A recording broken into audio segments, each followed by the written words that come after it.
Hello and welcome to the fanpub.com zero running back strategy.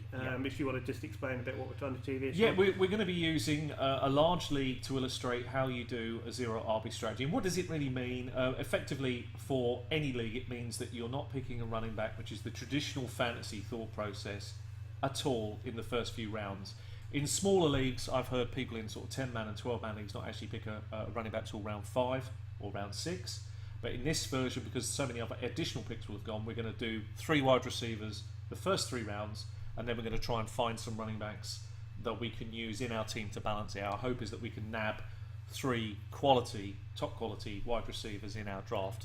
Okay, so we're doing a 16 team draft, so it's going to be really tough test. So we've got pick 5.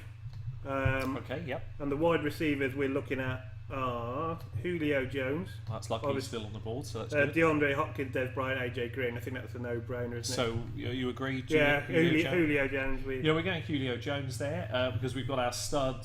He's done it every single year, and I did make the bold prediction in the first podcast that I think one of the two, either him or Brown, breaks the 2,000 wide receiver barrier that's not been done before. So we'd be very happy having him on our team. So he's in. Who do we have in the second round? Okay, so we got we're round 2. We got pick 12. Yep. The top 5 ones left are Brandon Cooks, T.Y. Hilton, Randall Cobb, Sammy Watkins, and Calvin Benjamin. That's a pretty good mix. Who do you fancy there and why? And we'll come to a conclusion. The 2 I don't like. I think Cooks is overhyped, but I know the Saints throw a lot, and Benjamin coming off his injury. Okay, so if we rule those out, and who are we We're left with T.Y. Hilton, Randall Cobb, and Watkins. If you want to pick out one of them, I think we would go T.Y. Hilton because I believe that Andrew Luck is on the way back. So I think the 2 will mix up quite well for this. What we found last year with T.Y. Hilton is there was an interesting stat that he's actually got the most yards after a 1 to 5 yard pass. So he can do that, and he's known for stretching the field. He's known for his big playability as well. He's shown burst, quickness, deep threat. He's obviously maturing into the kind of wide receiver that everybody knows he is. The only thing that he lacks is the numbers of touchdowns, but maybe this is his year. I mean, he did all right last year, and Luck wasn't around. So I agree. I'm very happy with that. So we would have Julio Jones and T.Y. Hilton, our first 2 picks. That sounds a really good base to build out a 0 wide running back strategy round. So so we're going to round 3. Gets much more tricky. So we're pick 5. So that's handy. So we'll see who we get there. Okay, so the choices are Randall Cobb's Jeremy Macklin, Julian Edelman, who was in our video that you can watch about people we don't like. Doug Baldwin and Golden Tate, Eric Decker, Jarvis Landry. Okay. So this is an interesting situation. Who do you fancy in this? I'd be very happy with Randall Cobb. Round 3. I'm not disappointed with that because I think we can comfortably say, what we're trying to do is, can our first wide receiver get 200 fantasy points? I think he can. Can our second one get 180? I believe he could. Could this one get us 160? I think that's definitely yes. So would you go with Cobb as well? I'm happy to go with Cobb there. There are a couple others I would consider, but as we're working together, I think this is the right move. So we go with Cobb. Who are the other ones you consider then? Jarvis Landry, I like the upside. I think more so in PPR. I'd be very much so in PPR. His touchdowns. A lot of people are obviously the experts are very much. This is a really good player to talk about very quickly. The experts are all over Devontae Parker, who's going roughly ADP round 5 in a large league like this. I still think Jarvis Landry is a very good player, so I'm quite comfortable. Round 3, I think that's fair ADP. I like him. I think he's good for 160 fantasy points. Why not? I think Lamar Miller and Jarvis Landry were the only 2 Dolphins offensive players last year that came out with any credit, in my view. Yeah. I think Landry really showed up even in a... It was fantastic last year, but I think Cobb has that. When you look at the upside, it just looks like Cobb's been there and done it, and last year with his floor, we're very happy with it. Yeah, absolutely, as we discussed. So that's 3 great wide receivers that we now know we can really start in our lineup every week except bye week. So now we need to consider what players are available round 4. This is where it gets interesting. Okay, so are we looking at a running back now? We hope to, but it just depends who's out there. So let's see. The top player overall, ADP 48 left, is Jeremy Hill. Yep, would be worth consideration actually. Particularly in light of the video I've just done where we found out some bits and pieces. The next 3 sort of ADPs are wide receivers. So if we're looking at a running back, it's Jeremy Hill, Frank Gore, Jeremy Langford, Giovanni Bernard, Melvin Gordon, Amir Abdullah. So Okay, there's some value there. Yeah. Who do you fancy in this one, for your opinion? I mean, this is kind of, we've got to choose our poison here. I know I'd either go. I know you're not a fan of Gore. I think he's steady, but nothing special. He's not gonna go. But go off. is Jeremy every- Langford potentially could. I mean, Bernard is steady, but I think we could get him later anyway. Yeah, Jeremy Hill, I like. He scores a lot of touchdowns. I think if we're looking, we've got to consider touchdowns as a prop, because we've gone wide receiver. We've got to think about boosts of points, because we're not likely to see the volume with this pick. So I think we take Jeremy Hill because he's a touchdown machine. And that as you goes very nicely with three stud with wide three receivers. wide receivers, I think that's probably the route to go down. We're very lucky that he's still sitting there at this point, which he probably will be in most large leagues. Absolutely. Which is fair. I think all the players you mentioned are absolutely at the right point. Any earlier and you're not really getting the value. So Jeremy Hill here, yeah, why not? I think that's very fair. Okay, I would consider a couple of others as well, but we'll go Jeremy Hill. The other two that I would consider is Jay, as I've already previously mentioned, is definitely worth considering. And if you were taking a real risk, you would take Melvin Gordon, believing that he is going to be better this year than he was in the when first you talk year. about touchdown machines, he's the opposite. He's end. the opposite end, and that's the reason why we're not utilising him in this situation. San Diego O-line was terrible, and they were all over the place. So mitigating the risk, we're going Jeremy Hill because we know he's done it. He's got touchdowns before. We're not expecting him to produce running back one numbers. We're just assuming he's going to give us steady points, which we believe he will.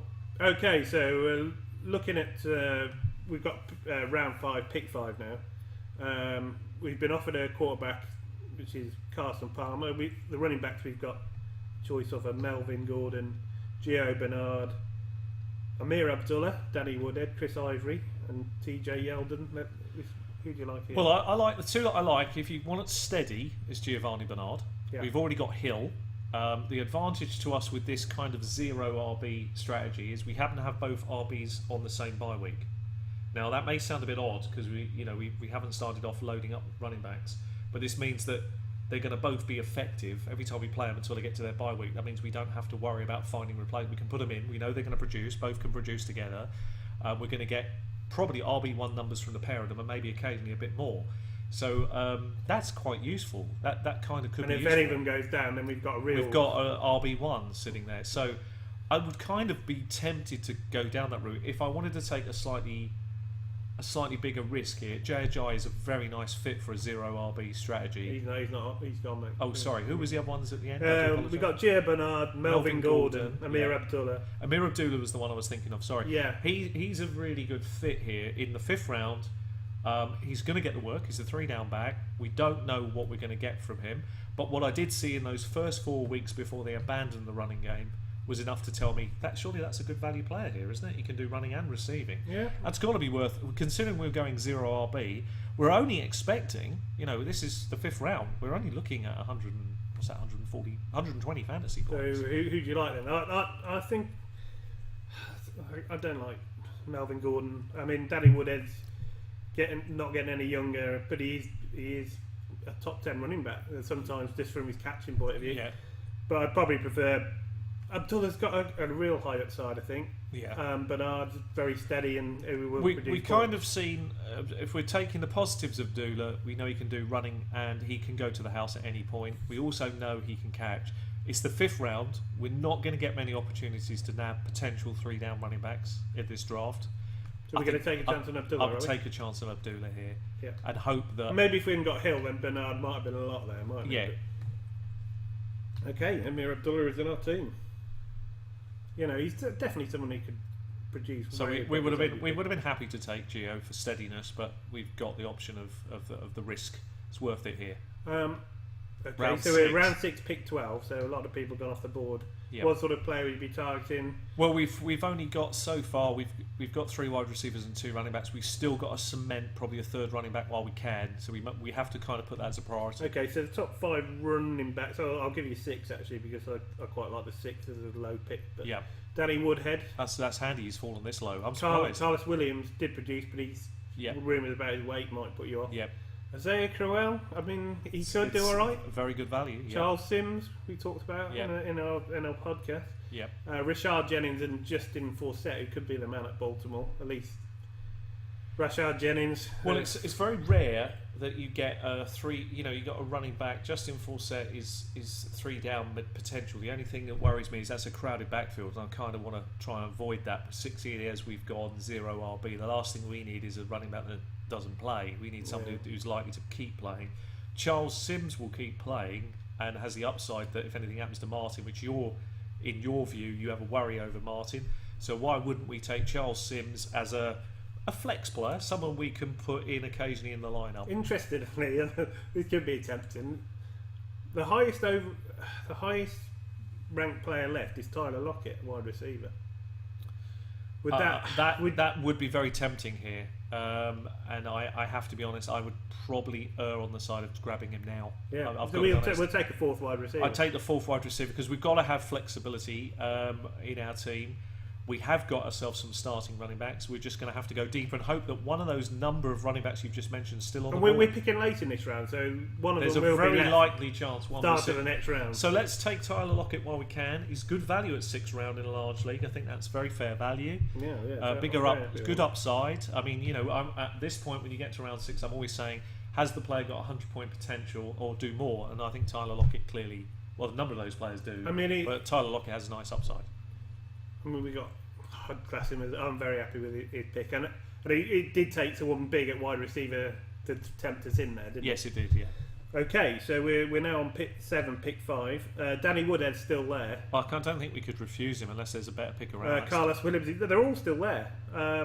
That may be because apart from, interestingly, Forsett is gone. Yeah, it might be. The reason this has happened is without examining the draft board, as I've said, Fantasy Pros, which is the site we're using, they do adapt to what's going on in thousands of leagues, and you'll notice that this will happen quite a lot in your leagues, that running backs will still be there later because people have gone so wide receiver heavy early on. So, and once people are starting to look at running backs, there's quite a few out there, and occasionally you'll have that problem if they take a quarterback, then there's another round delay before they get their first running back. So I'm very happy with this. I think Danny Woodhead here is tremendous value. I'm very happy with Danny Woodhead. I can't be disappointed at all. I would actually feel very confident around this team. I know we haven't got a quarterback yet, but we're now at the point we could start thinking. thinking. Who needs a quarterback? What do they do? What do they do? They just throw the ball. That's all. So we can then start thinking about that now, depending on who's still out there. So yeah, so we're now into round 8, pick 12. It's a good time to start thinking about our quarterback. Okay, so quarterback, we have got Tyrod Taylor still available. That's very good. Yeah.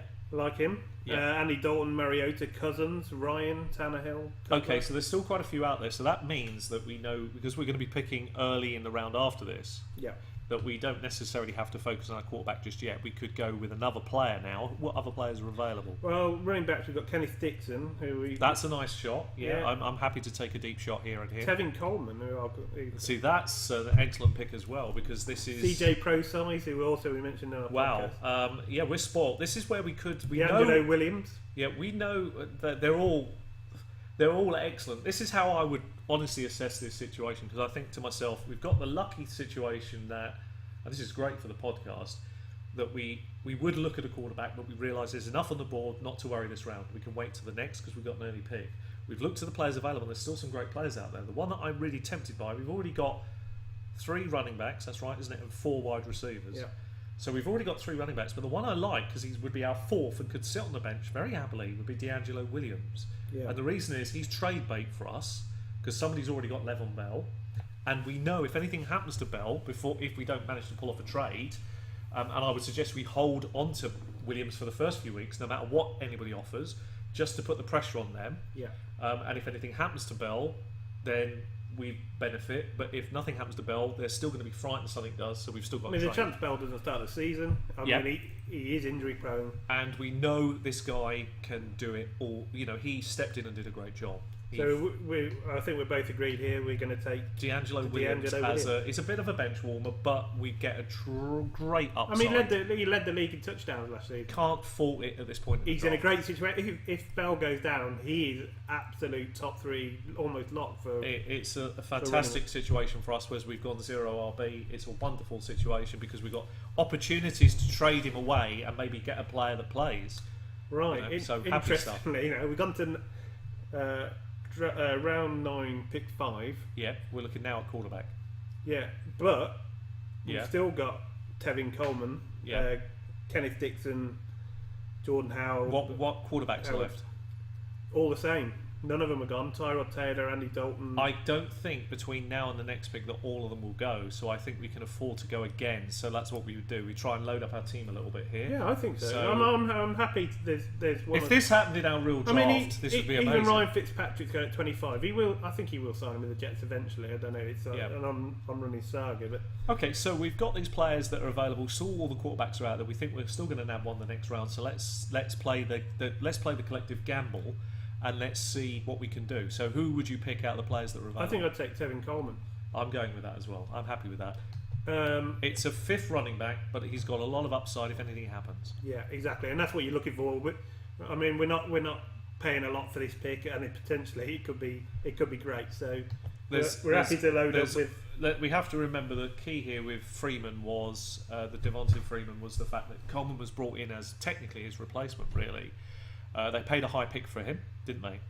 And he went down injured as the season started, so never really got back in the lineup. And Devontae Freeman took that as a rocket and got out there and did what he did, and he was fantastic. So there's always the chance Devontae Freeman starts slowly, and Tevin Coleman is immediately rotated in the lineup. Yeah, and I mean, locks. he's definitely a talented back. That he's always going to have that pressure on Freeman should he falter. And again, it gives us another opportunity because the owner of Freeman may well want to get the lockdown. So it gives I us. think I would if I owned Freeman. Yeah, there's a trade potential there for us to use this. Not necessarily. Again, we sit for a few weeks, 3 or 4 fantasy weeks, and then as the pressure builds or the player's slightly off form, it's the perfect moment to come in and make an offer. So yeah, very happy with that. Okay, we're now round 10. We've pick left 12. we've left it late, but we're hoping one of those quarterbacks. All our running backs we talked about gone, Yeah. but all the quarterbacks are still there. Unbelievable. I know. Amazing. I mean, Okay, so we've got a lucky situation. We can go again another player here. We haven't touched on any tight ends. What type of tight ends are available?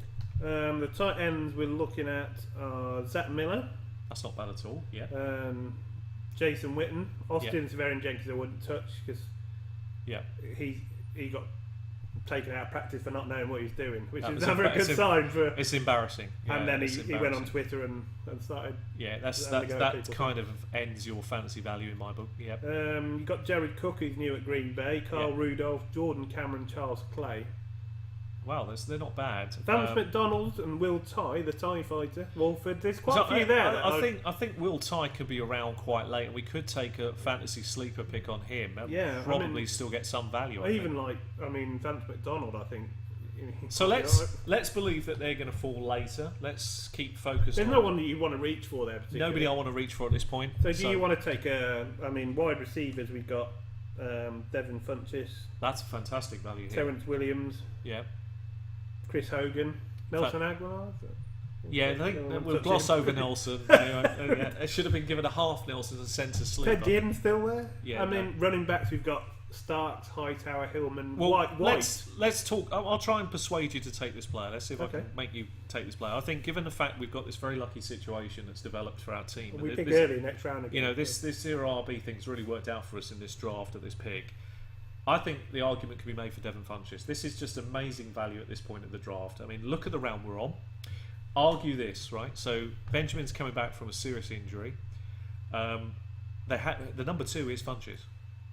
He's this late in the draft. He's still there on the board. I mean, what's not to like about this? We've got him as a potential. We could offer Funchess and a running back handcuff to lock down someone's good player because they've got no option. I mean, Funchess is definitely somebody who's got a lot of upside on a high-powered offense. on a high-powered offense, coming off a Super Bowl loss.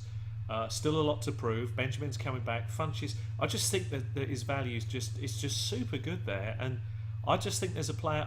Again, we look at that 100-point metrics. I mean, could Funchess get 100 fantasy points? I think that's very likely. So, what could he end up with? 120, possibly. Could I he mean, get we're 140? picking him pick 12, round 10. So I think that's incredible. I think that's just the value you'd look for. Okay, he's a lock. So we're not starting him. He's not in our flex. He's just a great player to have on that bench. So we're taking a bit of a risk that. One of these quarterbacks still falls, and we'll see what happens. All right, okay. And So- who is there? Everyone. Oh, this is unbelievable. Tyrod Taylor still there, and Yeah. Dalton Mariota. I think at this point though we've got to take one now because we've gone a long way on the back curve now to get it. I think we're looking at Taylor, Dalton, Mariota, Cousins, or Ryan. Yeah, Which one would you like out of that? they're all good. Mariota offers some really interesting options, I think. Kirk Cousins is good as well. I don't have a problem with him. And they give him more sort of ammunition, haven't they? Yeah. As well?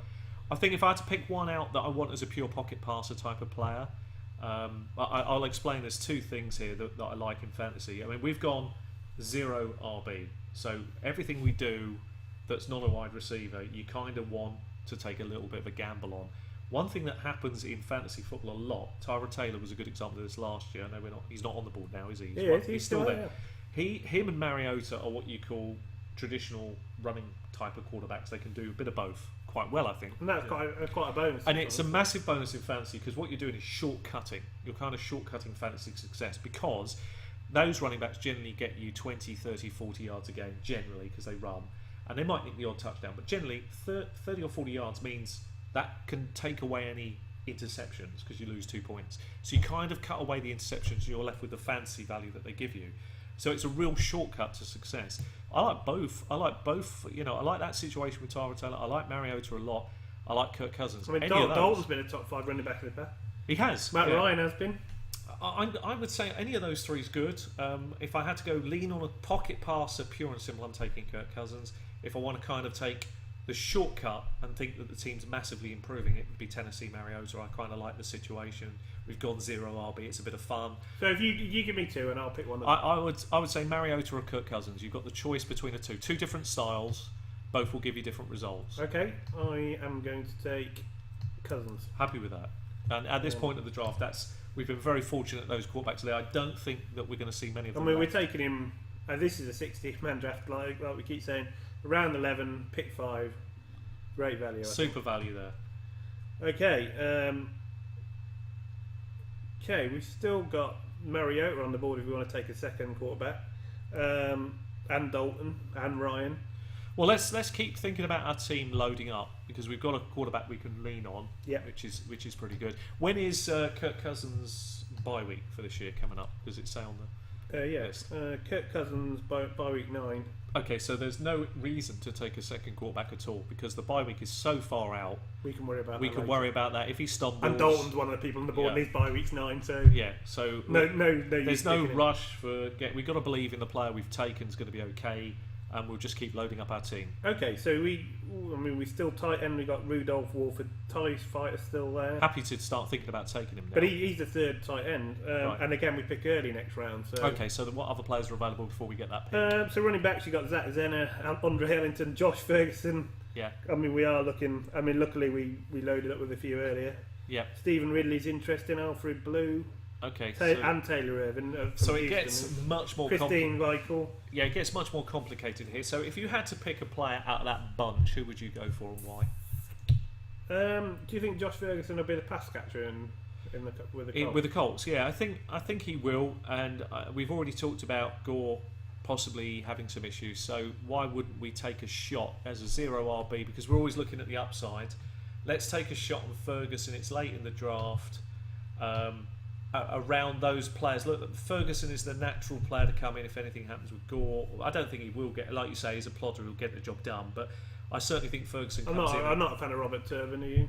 No, I'm going to avoid, to be perfectly honest. He always flatters to deceive. Everybody keeps talking him up and then he doesn't do anything. So okay, so we're going to take a flyer on. We'll take a flyer on Ferguson purely for this reason. Obviously, he's Gore's backup, so that's a reason 0 RB why we would want to take him because he's a backup player and we've got a few running backs we can start.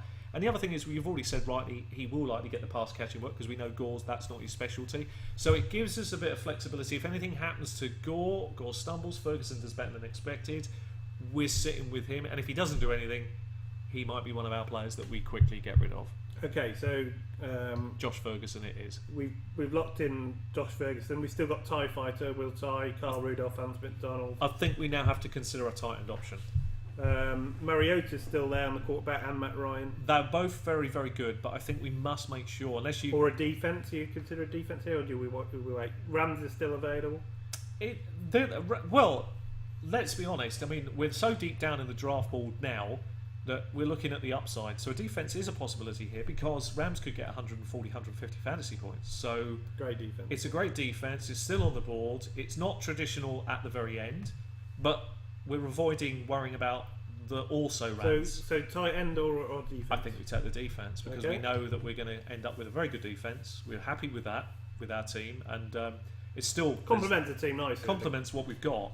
It just happens to fall right, so I'm happy to make that. I mean, we might lose TIE Fighter, but it's not the end of the world. Is it? There are others that we might be able to use. We're Okay. going to have to consider Round one. 14. We've got to consider pick 12. one. Yeah, Options are Will Tye. He's Still our there, yeah. number one recommended target on Yeah. Fantasy Pros.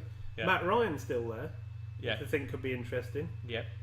He's probably. Well, I think this is what we should do. Okay, if we're being honest, let's gamble. How many rounds have we got left? We've got 1 or 2 rounds left. 2 rounds. We need a tight end and we're tight end or a kicker, so we can literally. That's it. Okay. If we'd have had, because in our league we have one more round in our league, don't we? We go 16 rounds in our draft Yeah. because that's how we're working. If that was the case in this draft, what we would have done, or I would have suggested we do, is we would have taken Matt Ryan now Yeah. because we already have Julio Jones, and I've noticed in a lot of drafts Matt Ryan is falling all the way down the draft board. Well, he has in this one. Yeah. And if you've got Julio Jones, this is a stacking option really late in the draft to nab him as a second quarterback and then play him Yeah, I mean against the right sort of matchup. a home game for Atlanta. Against a poor Why defense. not? Why not against a poor team? Stick in this stack and then use your other quarterback the other time, and you may find you end up with really elite fantasy numbers. But as it's not fallen that way, and this is a different draft, we've got to take our tight end now. So go ahead and take him. Okay, so we've taken. TIE Fighter, is that what Yeah, you've gone we've with? taken- Yeah, I'm happy to take that risk. I think he's. I mean, I'm not expecting huge numbers from Ty. Oh, sorry, we did have one bench spot left. I have picked Matt Ryan. It did let me. So Oh, okay, that's fine. So we've got Matt Ryan now. We as we said, that's how we would use him, and I think that's a really clever call because Matt Ryan is falling down draft boards very heavy, and I don't see anybody else is likely to pick high on Matt Ryan other than the owner of Julio Jones. our bench is now full. I'm very happy with Matt Ryan. Yeah, If anything happens to Cousins, if he stops Stumbles. for whatever reason, yeah. he's a very serviceable. Look what we've quarterback. managed to do. We've managed to get a potential stacking quarterback. We've got a defense. We've ended up with a very serviceable. And who's team. left at pick round 15, pick 5? The TIE Fighter. We'll have him. Let's lock him in. Lock him in then. Okay, good. And so all we're left with a kicker. And you can pick the best of whatever's left, and let's see what kickers are available just to have a look. There's minor differences. There's the best one, which is New England's kicker, and then there's everybody else, but it is marginal. The difference over the season is about 1 fantasy point a week. It does make a difference. It will mean a difference somewhere of the game, but that's a lot. You'll probably have to take the kicker early to get. Okay, so we're picking right at the end. So basically, the top ones left are Mason Crosby, Tucker, McManus, Brown. I don't even think we should blink. I think we take Crosby for Green Bay. high-powered High-powered offense, improving with a point to prove. What's not to like there? Okay, So, and so let's the have a last look. one about that. Let's have a look at that team in general. So just go through the team, Alan. What we've ended up with. Okay, so our quarterbacks are Kirk Cousins and Matt Ryan. Sounds like a really good mix, considering we've got Julio Jones. We had the wide receivers we got were Julio Jones, T.Y. Hilton, Yep, Randall Cobb, yep, Tyler Lockett, yep. Great mix. We've got the potential. there Devin to- Funchess as well. Yeah, there's a very nice 5. Yep, Running backs we got Jeremy Hill, Amir Abdullah. yep. And then on the bench we've got D'Angelo Williams, Tevin Coleman, Danny Woodhead, and Josh Ferguson. And I feel Danny Woodhead is kind of the player we could use in a flex if required when a running back's off, Absolutely. quite I comfortable. mean, And- he's so underrated. I mean, he's not getting any younger. That looks to me like a very solid team all the way through. I don't think anything about that team. There isn't value there. So very, I would be delighted if I ended up with a team like that. I'd be so I pleased. can't imagine that our Sharks will not take players slightly higher than we that had at the times. TIE Fighter at tight end. Obviously, we Yeah. weren't high on picking a tight end, so we were happy. We got our man where Yeah. we wanted him. Yeah. Crosby for our kicker. And we may suffer a little bit at tight end, but the thing is what we're hoping is he grows into the And role. there's always a few that come off Somebody- that you can pick up. That Somebody takes will off. drop down, and they're not normally everybody's waiver wire. I mean, target. Reed and Watson weren't drafted at all last No. season, and they were great. and they both were Well, I very hope- serviceable tight end. I hope you've enjoyed our zero RB strategy. Hopefully, it's given you food for thought, particularly in large leagues. But you can use this strategy in any league. The smaller the numbers of teams, the more wide receivers you can grab before the numbers run out. I mean, yeah. I mean, if you're picking a small league, you'll end up being an even better team. Though. You know, you could end up with 4 or 5 wide receivers if you're in a 10 or a 12 man quite comfortably before you go over to running backs and still find some of these guys we've talked about today there. So you're in a wonderful position. So I think that's been very valuable. Real good learning curve. I mean, if you like the video, please leave a like. We've got a load of more content coming up, so subscribe to the channel. And if there's a particular draft that you would like to see, then let us know. Let us know in the comments. Let us know. We'll also, be happy to let us know who you might have drafted differently. It's all about opinion, so we'd love to hear from you. And thanks for watching. Yeah, cheers. Take care.